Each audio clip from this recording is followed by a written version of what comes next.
Halo, salam sejarah. Berjumpa lagi dengan Pak Niko. Kali ini saya akan bicara tentang masa awal reformasi. Jadi masa awal reformasi ditandai dengan pernyataan yang menggemparkan ya di pagi hari di istana waktu itu 21 Mei 1998. Presiden Soeharto menyatakan dirinya mundur dari jabatan presiden dan langsung digantikan oleh wakilnya, yaitu B.J. Habibie atau Baharudin Yusuf Habibie, seorang teknokrat sebetulnya dikenal selama ini, pembuat pesawat dan sebagainya, yang dipilih menjadi wakil presiden oleh Presiden Soeharto hanya beberapa bulan sebelumnya, akhirnya menjadi presiden RI yang ketiga ya, sesuai dengan urutannya dari semenjak Soekarno, Soeharto, dan jadi Habibie. Bagaimana kiprah Habibie? Habibie adalah putra Indonesia pastinya, tapi juga Habibie lama tinggal di Jerman. Jadi lama tinggal di Jerman dan berpendidikan Jerman. Itu juga bisa mempengaruhi ya apa yang terjadi dengan Indonesia di masa awal reformasi. Tentunya Habibie ingin mengembalikan marwah demokrasi yang sebenarnya, yaitu dengan apa? Ya awalnya dia membuka celah, membebaskan tahanan-tahanan politik yang waktu itu ditahan pada masa Orde Baru, akhirnya dibebaskan. Terusnya juga dia membuka keran demokrasi dengan memberikan kebebasan pers yang kita rasakan sampai dengan saat ini, di mana orang bebas bikin status dan sebagainya, hal yang mana tidak bisa atau takut kita lakukan di masa Orde Baru. Di masa Habibie dibebaskan orang untuk berbicara di pers, menulis di media televisi, radio dan sebagainya. Waktu itu internet belum terlalu booming ya, jadi diberikan sangat-sangat besar kebebasan. Terusnya apalagi sih selain itu, hal yang menggemparkan juga adalah Habibie nantinya memberikan ruang bagi partai-partai demokrasi multi partai yang sebenarnya lahir kembali di Indonesia. Jadi Habibie akhirnya dengan timnya, tentunya saja dengan kabinetnya, dengan MPR, DPR, akhirnya memutuskan untuk dilaksanakannya pemilu tahun 1999. Ini langkah apa ya? Langkah maju betul, karena selama puluhan tahun, bisa dibilang 32 tahun pemilu pada masa Orde Baru yang tadinya multi partai dan akhirnya difusikan, dikecilkan menjadi 3 partai saja, 2 partai politik katanya dan 1 golongan karya. Tapi di masa Habibie ini dibebaskan, begitu banyak partai politik didirikan, sehingga di pemilu tahun 1999, pemilu demokratis pertama yang kita alami, rata-rata kita semua alami, karena tahun 55 banyak yang sudah tidak mengalami lagi. Setelah itu tahun 1999 48 partai politik ikut serta, tentu saja yang memenuhi syarat. Sebenarnya banyak lagi yang partai politik lainnya tapi tidak bisa memenuhi syarat. 48 partai politik itu juga menjadi tanda demokrasi Indonesia mulai berjalan.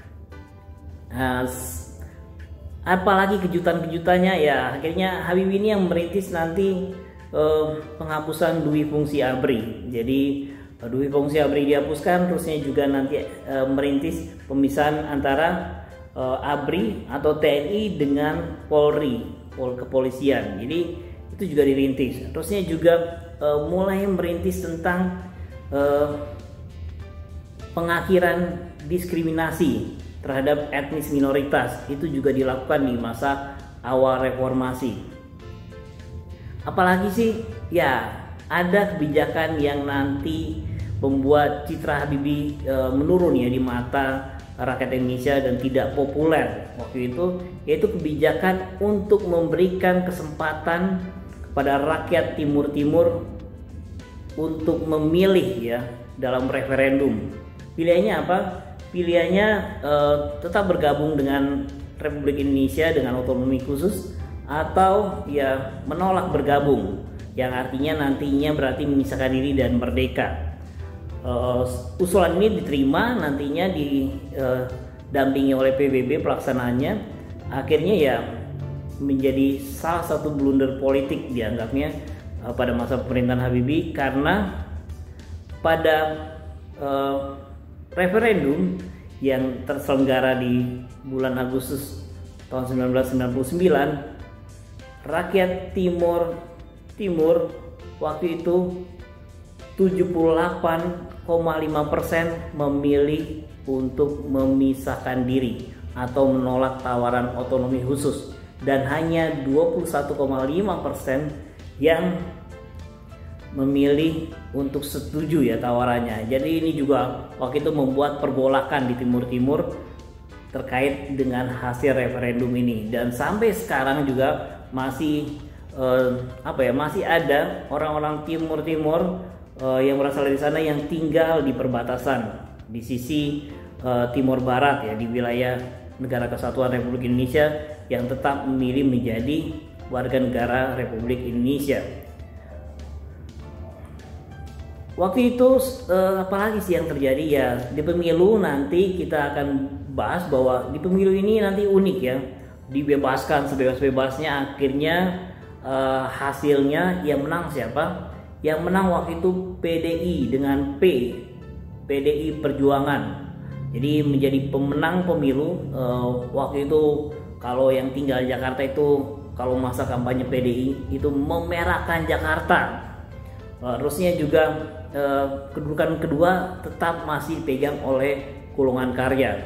Terusnya juga ada partai yang melejit ya waktu itu, yaitu Partai PKB, Partai Kebangkitan Bangsa. Ini latarnya adalah NU ya, jadi ada organisasi massa Islam terbesar yaitu NU yang dianggap yang melahirkan PKB ini itu menjadi partai ketiga dengan pemilihan suara ya hasilnya. Berikutnya juga ada P3, partai yang lama, Partai Persatuan Pembangunan yang sejak masa Orde Baru hasil fusi. Terusnya juga yang kelima ini menarik karena ada Partai Amanat Nasional.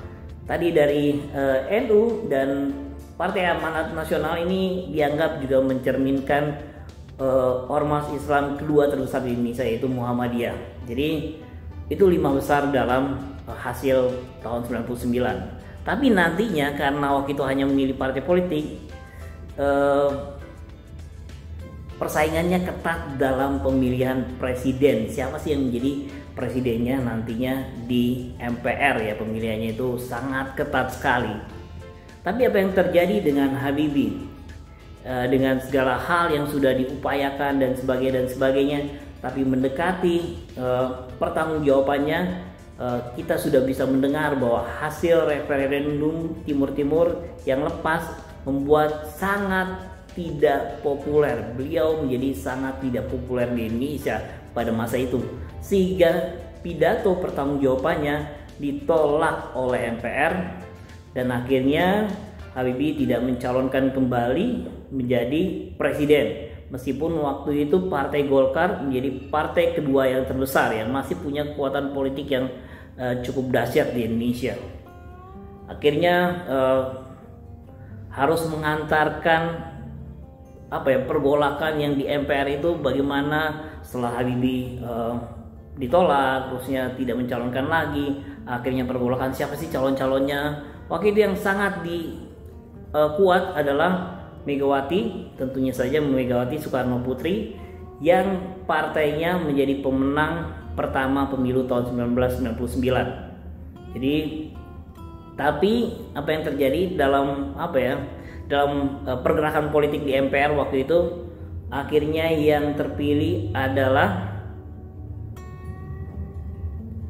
Kiai Haji Abdurrahman Wahid atau Gus Dur.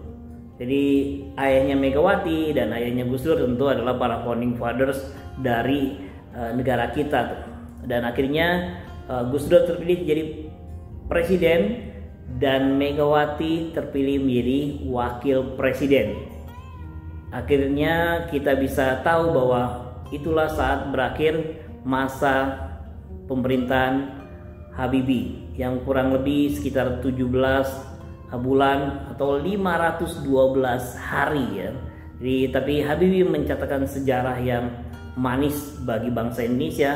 Terlebih kalau di angkatan sekarang kita sangat mengenal Habibie dengan karya-karyanya ya, yang difilmkan. Jadi kehidupannya di masa muda kita sangat kenal tentang film Habibie Ainun, tentang kisah cintanya, tentang sosok laki-laki yang sejati ya, dambaan para wanita. Katanya sangat cinta sekali dengan istrinya Ibu Ainun. Jadi bahkan setahu saya itu makamnya di Taman Makam Pahlawan Kalibata itu Ibu Ainun dan Pak Habibie itu bersandingan ya.